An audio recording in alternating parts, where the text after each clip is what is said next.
아이폰 16이 출시가 됐습니다. 근데 여기서 중요한 것은 한국이 1차 출시국에 포함됐다라는 건데요. 역대 아이폰 출시에서 한국을 1차 출시국에 포함시킨 것 한 번도 없습니다. 2008년 아이폰 1 탄생 이후로 16년 동안 한국은 항상 2차 혹은 3차 출시국이었죠. 한국을 1차 출시국에 항상 포함하지 않았던 이유를 시장에서 여러 가지로 추측을 했죠. 첫 번째는 우리나라의 전파 인증 제도 때문에 신제품이 출시되면은 기술이나 이 기능에 대해서 아주 구체적으로 인증을 위해서 들여다보기 때문에 이런 정보들이 좀 빨리 유출될 수 있다. 이런 우려 때문이다라고 얘기하는 썰이 있었고요. 두 번째는 아무래도 삼성, LG와 같은 스마트폰 전 세계 경쟁사가 존재하는 한국 시장이다 보니까 경쟁사들에게 정보를 빨리 넘길 수 있다. 이런 우려 때문이다라는 것이 두 번째 썰이었고요. 세 번째는 저는 이거는 아닌 것 같은데 한국 시장 자체가 좀 작기 때문에 이렇게 굳이 1차 출시에 포함시킬 필요 없다. 근데 사실 한국이 애플 입장에서 그렇게 작은 시장은 아니거든요. 가능성 낮은 썰인 것 같습니다. 그래서 이런 세 가지 이유로 인해서 한국이 1차 출시국에 포함된 적이 없다. 이런 얘기들이 있어 왔는데 이번에 드디어 아이폰 16에 와서 1차 출시국에 포함이 됐습니다. 사실 이번 아이폰 16에서 우리가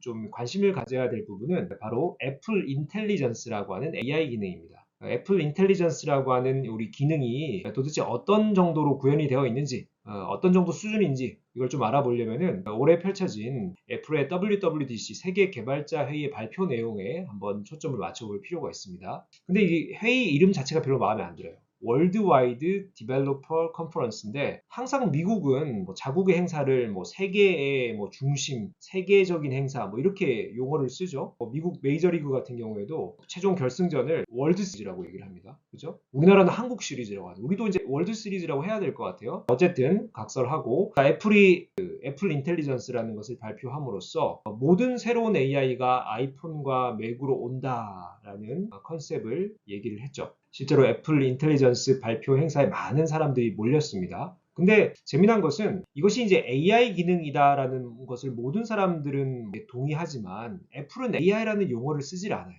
이상하게 애플의 여러 디바이스 발표회나 이런 기술 발표회를 보면은 AI라는 용어보다는 예를 들면 머신러닝 혹은 사용자 경험 혁신 이런 다른 용어를 가지고 AI를 포장해서 얘기를 합니다. 자, 애플이 사실 애플 인텔리전스라는 용어를 만든 것도 애플의 하나의 어떻게 보면 좀 전략일 수도 있겠죠. 사실 애플이 역사적으로 이름 장사를 참 잘해요. 얼마 전에 발표된 이 비전 프로 같은 경우에도 사실 여러분 다 아시겠지만은 공간 컴퓨팅이라는 용어를 사용했죠. 공간 컴퓨팅. 사실 기존에 이것을 지칭하는 시장의 용어가 있지 않습니까? VR, 가상현실, 증강현실, 혹은 MR 이렇게 해도 되는데 굳이 스페이셜 컴퓨팅, 공간 컴퓨팅이라는 용어를 전면에 내세웠어요.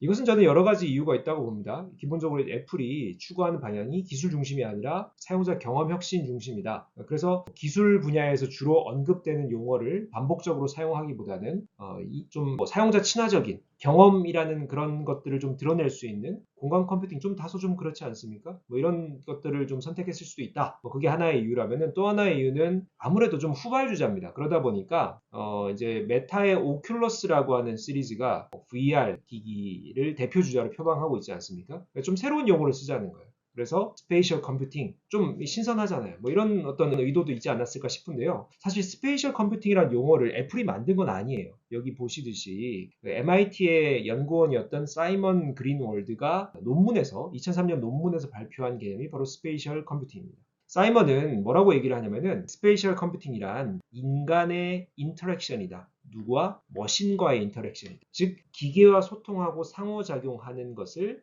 공간 컴퓨팅이라고 정의하는데 어떤 기계냐? 이 뒤에 보시면은 사물과 공간과 연결된 그래서 조작할 수 있는 그리고 이것을 연결할 수 있는 이런 기계와 인간의 상호작용이다. 사실 스페이셜 컴퓨팅 이 용어를 최초 정의한 사이먼 그린월드도 이 경험, 사용자 경험이라는 것을 좀 강조했죠. 가상세계를 기반으로 기계와 디바이스와 사용자가 소통하는 과정에서 일어나는 이런 경험이나 환경을 스페이셜 컴퓨팅이라고 한다. 어찌 보면 애플이 추구하는 방향, DNA와 좀 잘 맞아떨어지는 용어다. 그래서 선택할 수도 있을 것 같습니다. 어쨌든 애플은 상당히 이름 장사를 잘한다. 저는 이렇게 좀 보고 있습니다. 다만 여기서 중요한 것은 애플이 왜 AI라는 용어를 절대 언급하지 않을까. 이 WWDC에서도 애플 인텔리전스란 누가 봐도 AI인 기능을 설명하면서 AI라는 단어를 거의 쓰지 않았어요. 한두 번 정도 언급한 걸로 알고 있습니다. 그 대신 무슨 용어를 썼냐? 마법, 매직이라는 단어를 13번이 나온 거. 사실 애플 인텔리전스가 제가 지금 이렇게 발표 내용을 보면 매직이라는 용어를 쓸 정도까지는 아닌 것 같은데, 어쨌든 AI라는 단어를 좀 회피하려다 보니까 다른 적절한 용어를 찾다 보니 마법 이런 단어를 썼어요. 이것은 여러 애플 사용자들이 판단할 일이라고 생각을 하는데요. 자, 그렇다면 애플이 왜 AI를 언급하지 않을까? 여기 한번 좀 초점을 맞춰볼 필요가 있을 것 같습니다. 사실 애플이 여러 AI에 대한 시도들을 해왔습니다. 시리라는 대표적인 AI 음성 인식 그리고 인텔리전스 기능들 지난 수십 년 전부터 이미 이제 애플 디바이스에 탑재해서 계속 고도화 시켜왔죠. 자, 그런데 우리가 시장에서 애플을 바라볼 때 AI의 대표 주자다? 그건 아니죠. 실제로 지금 이제 생성형 AI가 주도하고 있는 업계에서는 아무래도 오픈 AI라든지 마이크로소프트라든지 혹은 구글 등이 업계를 주도하고 있습니다. 그러다 보니까 이 AI가 정말 지금 대단한 혁신을 만들고 있는 이 시기에도 애플은 AI를 좀 내세우기가 힘들었을 수 있습니다. 왜냐하면 우리가 제일 잘하는 게 AI가 아니기 때문이죠. 그리고 우리가 AI를 언급하는 순간, 야, 너네 오픈 AI보다 별로 아니냐? 마이크로소프트 별로 아니야? 구글보다 별로 아니야? 이렇게 되면은 어떻게 보면 애플은 항상 선도적인 입지나 이런 브랜드 이미지를 구축하려고 애를 쓰는 기업인데 AI를 막 강조하는 순간 이것이 이제 1인자 자리를 내줘야 되는 이런 인식들이 작용할 수 있다라는 것이죠. 자, 그래서 애플은 AI라는 용어를 의도적으로 쓰지 않았을 수 있다. 이렇게 또 분석하는 경우들이 있습니다.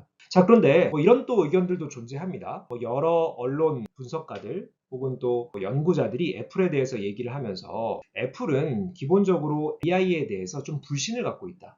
그게 뭐냐면은 AI가 우리가 좀 일부 연구자들은 최근에 이 생성형 AI, 언어 모델 기반의 생성형 AI가 정말로 AI 분야를 혁신시킬 수 있는 소위 AGI라고 하죠. Artificial General Intelligence, 인공 일반 지능을 갖춰 나갈 수 있는 적절한 수단이냐, 여기 대해서 의문을 제기하는 반기를 드는 이런 연구자들도 있습니다. 그들의 주장은 현재 이 생성형 AI의 언어 모델 기반의 이 알고리즘들은 확률적 앵무새다. 즉 가장 확률 가능성이 높은 답을 이끌어내는 데 초점이 맞춰져 있지, 이것이 정말 고도화된 추론이나 혹은 의사결정이나 정말 우리가 인간의 창작을 대신할 정도, 그리고 모든 판단의 영역을 대신할 정도의 이 고도화를 이루기 위해서는 지금과 같은 이런 언어 모델 기반의 이런 구조들이 적합하지 않다. 다른 방식이 나와야 된다. 새로운 접근법이 필요하다. 이런 얘기들을 하고 있거든요. 또 그들이 주장하는 여러 가지 이유들 중에 지금 언어 모델 기반의 여러 AI 모델들은 사칙 연산이라든지 공학적인 어떤 방법론에 상당히 취약하다라는 점을 또 예로 들고 있습니다.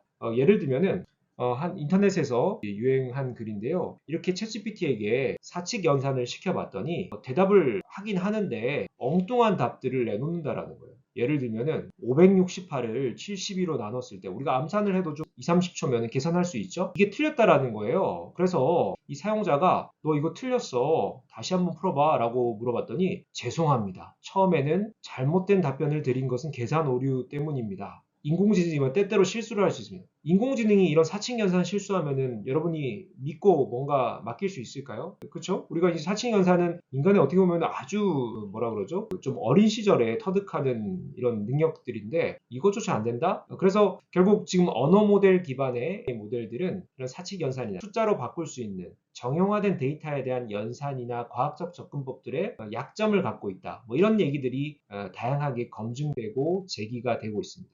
최근에 이 생성형 AI를 또 비판하는 사람들의 자주 회자되는 사례인데요. 바로 AI는 손가락 5개를 못 만든다라. 손을 그려달라 했더니 손가락을 이렇게 6개 만들어 놓고 또 손 모양을 이상한 괴물같이 만들어 놓고 이런 사례들이 있다라는 거예요. 왜 이 거대 언어 모델 기반의 이 생성형 AI 툴은 손가락을 6개로 만들까요? 그 이유는 여러 가지가 있을 수 있는데 대표적으로 이렇게 얘기가 됩니다. 실제로 생성형 AI의 이 그림 모델에 사용되는 이 딥러닝 방법론은 GAN이라고 합니다. GAN.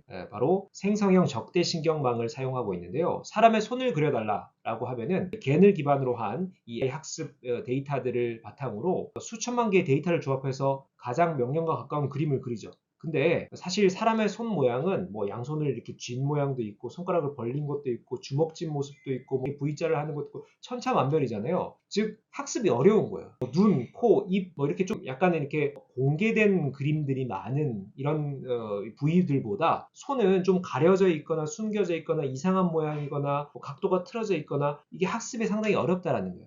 그러다 보니까 이 겐을 기반으로 한 AI 학습은 이것의 데이터가 어떤 게 진짜지, 어떤 게 가짜지 이런 걸 파악하는 데 상당히 혼동을 초래할 수가 있고 결국 그러다 보니까 손을 그려달라고 했을 때 여러 혼동들 중에 하나인 6개 손가락 혹은 괴상망측한 손가락을 그려낼 수 있다. 바로 이런 측면들이 AI가 실제로 이런 어떻게 보면은 확률적인 연산을 하는 지금 이런 거대 언어 모델 기반의 이런 형태들은 좀 정교함을 요하는 부분에서 떨어질 수가 있고 앞서 말씀드린 사칙 연산과 같은 정형화된 데이터를 다루는 데에서도 또 떨어질 수 있다는 좀 어떻게 보면 뭉뚱그려서 좀 가장 가능성이 높은 그림, 글 이런 것들을 만들어내는 것에 특화되다 보니 정말로 우리가 앞으로 AI가 고도화돼서 인간의 대부분의 역량을 대체할 것이다 라는 그 기대에는 이런 접근법들이 좀 부족할 수 있다. 다른 방법들이 또 시도되어야 한다라는 주장들이 나오고 있는 것이죠. 자, 이런 것들 다시 돌아와서 애플이 이렇게 AI를 전면에 내세우지 않는 이유가 사실 내부적으로 AI 역량이 좀 부족해서 그런 게 아닐까? 이런 얘기들도 존재합니다. 자, 그러나 사실 애플이 AI에 관심이 없는 것은 아니에요. 시리부터 시작해서 여러 다양한 시도들을 이렇게 AI를 기반으로 접근들을 하고 있고 특히나 수년 전부터 애플의 이게 홈페이지에 가보시면은 이렇게 머신러닝과 AI 전문가를 뽑는다. 이런 채용 공고, 인재상들에 대해서 언급을 하고 있기도 합니다. AI에 대해서 관심이 없는 게 아니라 좀 다소 AI를 기술을 가지고 우리가 제품을 어필하기에는 우리가 조금 이제 선도자가 아니고 거기다가 애플의 DNA가 그런 쪽이 아니다. 이런 해석들이 좀 더 정확하다라고 볼 수가 있겠죠. 또 하나 이유는 애플이 항상 이렇게 활용하는 신비로움에 대한 강조가 아닐까. 애플이 항상 신제품을 내놓을 때 이것을 좀 숨겼다가 혹은 뭐 디자인이나 기능들을 이 발표장에서 아주 파격적으로 공개하는 이런 행보들을 보였죠. 그런 측면에서 이 AI에 대해서 구체적인 언급을 하지 않고 이 발표 행사에서 혹은 제품이 공개됐을 때 이 AI 기능이 고객의 사용 경험과 어떻게 어우러지느냐 이런 부분에서 좀 더 어필을 하고 싶은 부분들 이런 것들이 좀 AI를 직접적으로 언급하지 않는 이유가 아닐까 또 이런 추측들을 또 우리가 해볼 수가 있죠. 역시나 앞서 말씀드린 기술보다 사용자 경험을 중시한다라는 측면, 역사적으로 봤을 때 여러 차례 이런 경우들이 있어 왔죠. 과거 스마트폰을 처음 출시했던 2008년 즈음에도 역시나 그 이전에 존재했던 경쟁 모델들, 뭐 블랙베리 제품이라든지 혹은 노키아 제품이라든지 이런 제품들의 그 사용자 경험을 우리가 혁신할 수 있는 부분이 뭘까? 한계가 뭘까? 이런 것들을 아주 집요하게 파고들었어요. 그러다 보니까 실제로 애플의 그 성공 스토리를 보면은 항상 언급이 되는 부분인데 이 쿼티 키보드를 이렇게 디지털 터치 스크린 방식으로 바꾸는 것에 대해서 엄청난 갑론을박이 내부적으로 펼쳐졌다라고 해요. 자, 블랙베리의 이런 물리적 키보드를 상당히 좋아하는 팬들이 당시 2000년대 초반에 존재했었죠. 그래서 이것을 실제 물리적 키보드로 가야 한다라는 내부적인 주장들도 있었고 아니다. 이것을 기존 모델과 똑같이 답습해서는 안 되고 이 디지털에 맞게 정말 우리가 터치 스크린으로 완벽히 구현해야 된다. 자, 그러려면은 키보드 모양을 어떻게 가져가지? 배치를 어떻게 가져가지? 이 디지털 기기에 도입된 성공 사례라고 볼 수가 있죠. 바로 이런 것들이 애플의 DNA, 즉 사용자 경험을 중시하는 애플의 여러 가지 노력들이 실제 성공으로 이어진 대표적인 사례라고 할 수가 있겠습니다. 그렇다면 애플 인텔리전스에 어떤 기능이 담겼을까 한번 살펴보도록 하겠습니다. 실제 홈페이지에 일부 내용들이 공개가 되어 있는데요. 애플이 지금 아이폰, 아이패드, 맥 이런 여러 디바이스에 기본적으로 애플 인텔리전스를 담겠다. 자, 근데 그 대표적인 기능이 뭐냐면은 애플 이 디바이스에 학습되어 있는 이 개인의 다양한 정보들, 상황들, 이런 영역들을 어떤 서비스를 쓰든지 이것을 우리가 활용할 수 있게 하겠다. 다만 중요한 것은 여기서 보안을 유지하겠다는 거예요. 내 데이터를 이 기기의 기능을 활용할 때만 내 데이터가 여기에 활용이 되지 이것이 개별적인 학습이나 혹은 이런 데이터 유출이나 이런 것들을 방지하겠다는 애플은 항상 보안에 대해서 강조를 하죠. 여러 이제 생산 툴에도 애플 인텔리전스 기능들이 발휘가 될 것이다 라고 얘기를 하고 있습니다. 이메일 답장이라든지 혹은 이런 뭐 이모티콘을 그린다든지 애플은 사실 뭐 젠모지라고 해서 나의 캐릭터를 이렇게 생성형 AI를 기반으로 나와 닮게 그려주는 뭐 이런 기능들을 여러 디바이스에 탑재하고 있죠. 자, 이런 것뿐만 아니라 역시나 뭐 사진 전송이라든지 뭐 이런 생산성을 높이는 기능들 다만 뭐 다른 기기에도 충분히 이런 것들이 구현되고 있는 상황에서 애플만의 뭐 독자적인 차별성 아직 좀 부족하지 않나 이런 생각이 듭니다. 자, 그리고 WWDC에서 마지막 부분에 좀 재밌는 멘트를 했었는데 애플에는 시리라고 하는 이런 AI 기능이 포함이 되어 있죠. 자, 근데 여기에다가 챗GPT를 18 버전부터 무료로 포함시킬 것이다. 어떻게 보면 애플의 경쟁사 중에 하나죠. 오픈 AI와 협력을 하겠다라는 건데 이게 도대체 의도가 뭐냐라는 겁니다. 챗GPT를 여기 탑재하겠다라는 것은 챗GPT와 유사한 기능을 하는 앱을 자신 있게 내놓을 만한 게 없다라는 어떻게 보면 우리가 부족함을 인정하는 셈이다. 이렇게 좀 해석해 볼 수가 있을 것 같고요. 또 하나는 정말 AI가 급성장하고 여러 디바이스나 여러 이제 기능들이 확장되고 있는 이 시기에 가장 앞서 나가는 챗GPT를 포용하는 그래서 우리 이 애플의 디바이스를 AI 기능이 정말 원활하게 돌아가는 대표 기기로 만들겠다. 뭐 이런 협력 생태계 조성이라는 관점으로도 해석을 해볼 수가 있겠죠. 혹시 오픈 AI의 좋은 일인지 혹은 애플의 좋은 일인지 이것은 시장이 판단할 일이라고 봅니다. 그래서 뭐 종합을 해보면은 자 이렇게 AI가 시대를 거대하게 바꾸는 현 시점에 애플은 그래도 굳건한 애플웨이를 고집하겠다라는 측면으로 애플의 자사 디바이스를 중심으로 AI를 탑재하는데 이것이 이제 결국 사용자 경험과 개인정보 보호라는 두 가지 애플의 DNA를 강조하겠다라는 측면 거기에다가 내부적으로 구현되는